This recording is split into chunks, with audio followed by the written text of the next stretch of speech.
Variety pets సిటీనే hot spot. పూర్తి వివరాలకు చదవండి రేపటి సాక్షి హైదరాబాద్ ఎడిషన్. మావోయిస్టులకు మరోసారి ఎదురుదెబ్బ తగిలింది. ఛత్తీస్గఢ్లో జరిగిన భారీ ఎన్కౌంటర్లో 10 మంది మావోయిస్టులు మృతి చెందారు. మావోయిస్టులకు చెందిన భారీ డంప్ స్వాధీనం చేసుకున్నారు. మృతుల్లో కీలక నేతలు ఉన్నట్లు తెలుస్తోంది.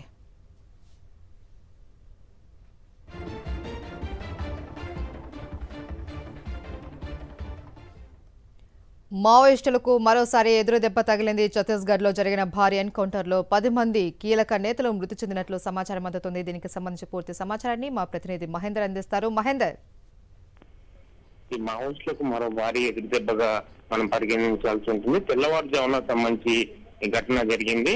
పక్కా సమాచారంతో స్థానికంగా ఉండే సుక్మా సంబంధించి అక్కడ ఇంటెలిజెన్స్ సంబంధించిన వర్గాలకు కూడా మావోయిస్టులు ప్రత్యేకంగా ఒక మీటింగ్ ఏర్పాటు చేశారన్న సమాచారంతో కూడా వీళ్ళు అక్కడ ఆ ప్రాంతంలో కుంబింగ్ సంబంధించి నిర్వహించడం జరిగింది. కుంబింగ్ నిర్వహిస్తున్న క్రమంలోనే మావోయిస్టులకు సంబంధించి ఎదురుపడడంతో కూడా దాదాపుగా 3 గంటల వరకు కూడా పరస్పరం సంబంధించి కాల్పులు జరిగాయి. ఈ కాల్పుల్లో 10 మంది మావోయిస్టులు చనిపోయారు. ప్రస్తుతం వారి బాడీస్ స్వాధీనం చేసుకోవడం జరిగింది. మరికొ ఇంకా దాని సెర్చ్ ఆపరేషన్ సంబంధించి కొనసాగుతుంది. ఓవరాల్ గా ఈ ఆపరేషన్ అంతా పూర్తయిన తర్వాత ఎంతమంది చనిపోయారు అనేది మాత్రం ఒక క్లారిటీ వచ్చే అవకాశాలు కనిపిస్తున్నాయి. ఇటీవల కాలంలో వరుసగా జరుగుతున్న ఎన్కౌంటర్ సంబంధించి నేపథ్యంలో మావోయిస్టులు కోలుకోలేని దెబ్బ తగులుతుంది. మనం ఇప్పటి వరకు చూస్తే గడిచిన 12 నెలల వ్యవధిలో ఏకంగా 236 మంది మావోయిస్టులు చనిపోవడం కూడా మావోయిస్టు పార్టీ చరిత్రలో ఇది చాలా పెద్ద ఎదురు దెబ్బగా మనం పరిగణించాల్సి ఉంటుంది.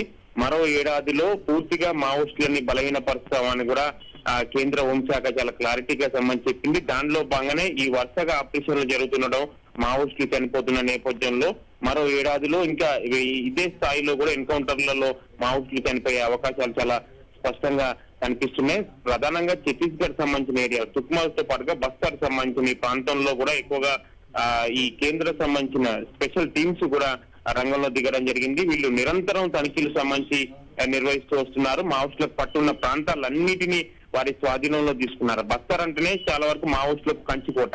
ఈ బస్తర్ లాంటి వాళ్ళకు బలమైన ప్రాంతాన్ని కూడా పోలీసులు మొత్తం పూర్తిగా వారికి గుప్పిట్లో తీసుకున్న నేపథ్యంలో మావోయిస్టులు ఎటువైపు నుంచి వాళ్ళు బయటపడని పరిస్థితి ఏర్పడింది. దీంతో ఇతర రాష్ట్రాలు ప్రస్తుతం మావోయిస్టులు పెద్ద ఎత్తున ఛత్తీస్గఢ్ ప్రాంతంలో చనిపోతున్న నేపథ్యంలో ఇతర రాష్ట్రాల నుంచి కూడా మావోయిస్టులని రప్పించుకునే ప్రయత్నం సంబంధించి చేస్తున్నారు. అంటే ఏ స్థాయిలో పార్టీ బలహీన పడుతుంది, ఏ స్థాయిలో ఛత్తీస్గఢ్ ప్రాంతంలో మావోయిస్టులు చనిపోతున్నారు అన్న దానికి సంబంధించి ఈ ఘటన ఇందుకు నిదర్శనం.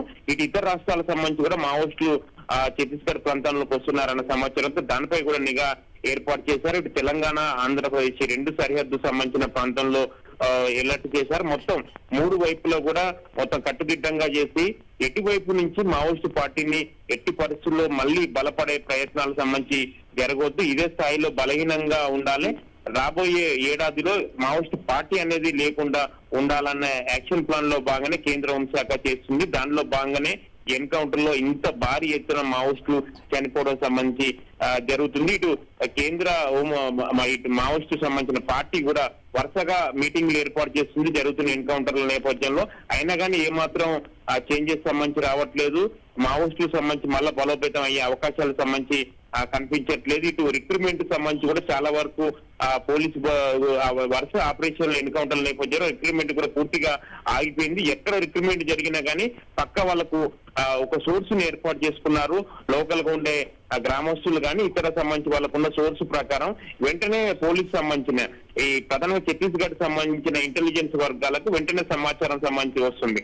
దీంతో ఈ సుక్మా ప్రాంతంతో పాటుగా ఈ బస్తర్ సంబంధించిన ఉన్న ఈ 3 ఏరియాలకు సంబంధించి కూడా వెంటనే వాళ్ళు 3-4 రోజుల ముందే సెర్చ్ ఆపరేషన్ కుంబింగ్ నిర్వహిస్తూ వస్తున్నారు. ఇలా చేయడం వల్ల మావోయిస్టులు ఎక్కడ మీటింగ్ ఏర్పాటు చేసినా రిక్రూట్మెంట్ గానీ పార్టీ బలోపేతం గానీ వెంటనే దాన్ని వీళ్ళు తిరిగి వాటిని బ్లాస్ట్ చేయడం, అక్కడ ఎదురు కాల్పులు జరగడం, మావోయిస్టులు చనిపోవడం, మళ్ళీ వారి దగ్గర ఉన్న వెపన్స్ ఇప్పుడు ప్రస్తుతం జరిగిన ఎన్కౌంటర్ లో కూడా పెద్ద ఎత్తున AK-47 లాంటి వెపన్స్ కూడా స్వాధీనం చేసుకున్నట్లు కూడా సమాచారం వస్తుంది. వెపన్స్ ను కూడా పూర్తిగా వాళ్ళు స్వాధీనం చేసుకోవడం వల్ల ఇది కూడా కొంత వాళ్ళకి ఎదురు దెబ్బగా మారుతున్న పరిస్థితి ఏర్పడింది. Right, thank you Mahender.